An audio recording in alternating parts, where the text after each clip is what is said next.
Assalamualaikum warahmatullahi wabarakatuh.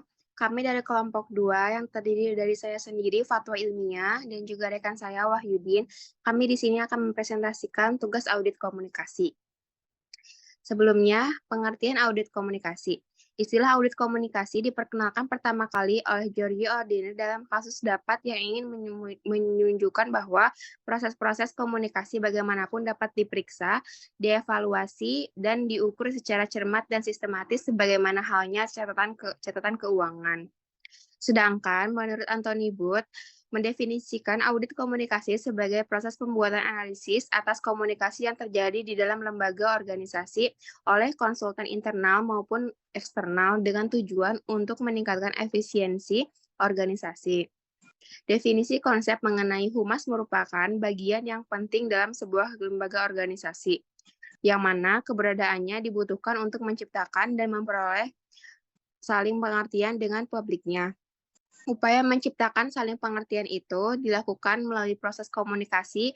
Proses komunikasi yang dimaksud di sini adalah komunikasi dua arah atau two-way communication yang dilakukan antara humas dengan publiknya. Kemudian komunikasi dua arah.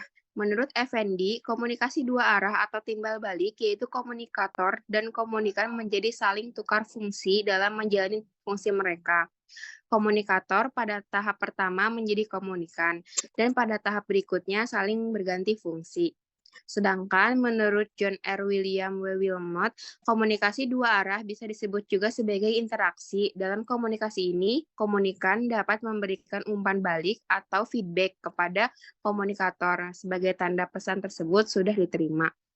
Menurut Devito, menyatakan komunikasi dua arah bisa disebut juga sebagai komunikasi antar pribadi, yaitu proses pengiriman dan penelitian pesan-pesan antara dua orang di antara sekelompok kecil, orang-orang dengan beberapa efek dan beberapa umpan balik seketika. Berdasarkan tiga definisi di atas, pada dasarnya komunikasi dua arah mempunyai pengertian yang sama, yaitu komunikasi dua arah merupakan komunikasi kedua belah pihak dapat saling memberikan timbal balik ataupun respon. Komunikator dapat menjadi komunikan, sedangkan komunikan juga dapat menjadi komunikator. Hasil pembahasan dalam jurnal yaitu proses komunikasi dan model komunikasi yang digunakan oleh Humas Disbudkar Provinsi Jatim, proses komunikasi Humas Dinas Kebudayaan dan Provinsi Jawa Timur kepada publik internal atau pegawai biasanya berkaitan dengan tugas dinas yang diberikan oleh kepala dinas kepada pegawai. Jadi prosesnya adalah kepala dinas memberikan tugas dinas kepada salah satu pegawai melalui humas. Humas menyampaikan tugas dinas kepada pegawai melalui nota dinas yang mana dikeluarkan oleh bagian tata usaha.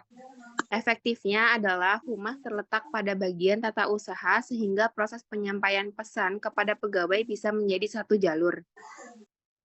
Selanjutnya adalah proses komunikasi antara humas dengan publik masyarakat. Humas biasanya berkomunikasi dengan publik masyarakat mengenai publikasi suatu acara hingga mengonfirmasi mengenai tempat wisata yang ada di Provinsi Jawa Timur. Biasanya Humas Provinsi Jawa Timur mempublikasi kepada masyarakat dengan menggunakan alat komunikasi seperti WhatsApp. Dengan menggunakan media informasi seperti yang telah disebutkan di atas, secara otomatis ada pesan yang disampaikan oleh humas kepada pihak masyarakat. Lalu publik masyarakat ada yang memberikan umpan balik kepada humas. Maka dari situlah berbentuk komunikasi dua arah atau two-way communication terjalin antara humas dengan publik masyarakat. Kemudian untuk selanjutnya akan dibacakan oleh rekan saya Wahyudin. Kepada Wahyudin dipersilahkan. Baik, terima kasih Fatwa. Selanjutnya itu masuk ke gaya komunikasi. Dinas Provinsi Jawa Timur mengatakan bahwa selama menjalankan tugasnya sebagai humas, beliau menerapkan komunikasi satu arah dan dua arah. Menyesuaikan konteks nyata, hanya itu beliau juga memperhatikan gaya bahasa yang dipakai ketika berkomunikasi dengan publiknya. Dinas Pariwisata Provinsi Jawa Timur berkomunikasi kepada publik pegawai atau publik internal dengan menggunakan media formal berupa nota dinas, sudah pasti gaya komunikasinya satu arah dan gaya bahasanya formal dan terstruktur karena berupa surat. Selanjutnya, masuk ke data penjelasan. Tanggapan Humas terhadap umpan balik publik dalam melakukan kegiatan komunikasi dua arah. Humas juga bertanggung jawab untuk memberikan tanggapan terkait umpan balik atau feedback yang diberikan oleh publik internal maupun publik eksternal. Umpan balik adalah tanggapan yang diberikan oleh seorang komunikan ketika seorang komunikator sedang menyampaikan sebuah pesan atau sebuah informasi.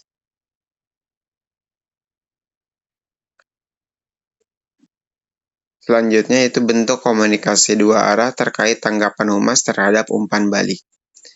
Ketika Humas telah menyampaikan pesan melalui media WhatsApp, lalu pegawai memberikan umpan balik yang diberikan oleh publik pegawai bisa berupa pertanyaan atau kejelasan yang berkaitan dengan tugas yang telah diberikan oleh kepala dinas. Lalu, kepala dinas bertanggung jawab untuk menanggapi umpan balik yang telah diberikan oleh publik pegawai. Dengan adanya tanggapan dari Humas serta umpan balik dari publik pegawai, secara otomatis akan terjadi komunikasi dua arah antara Humas dengan publik pegawai. Jadi, kesimpulannya itu proses komunikasi yang dilakukan oleh Dinas Kebudayaan dan Pariwisata Provinsi Jawa Timur tergolong sangat efektif karena Humas terletak pada bagian tata usaha yang mana dalam menyampaikan informasi menjadi satu jalur. Mungkin dicukupkan, kurang lebihnya mohon maaf, saya kembalikan kepada host Fatwa Ilmiah. Oke, terima kasih Wahyudin. Sekian presentasi dari kelompok kami. Apabila ada kurangnya, saya mohon maaf. Sekian dan terima kasih. Wassalamualaikum warahmatullahi wabarakatuh.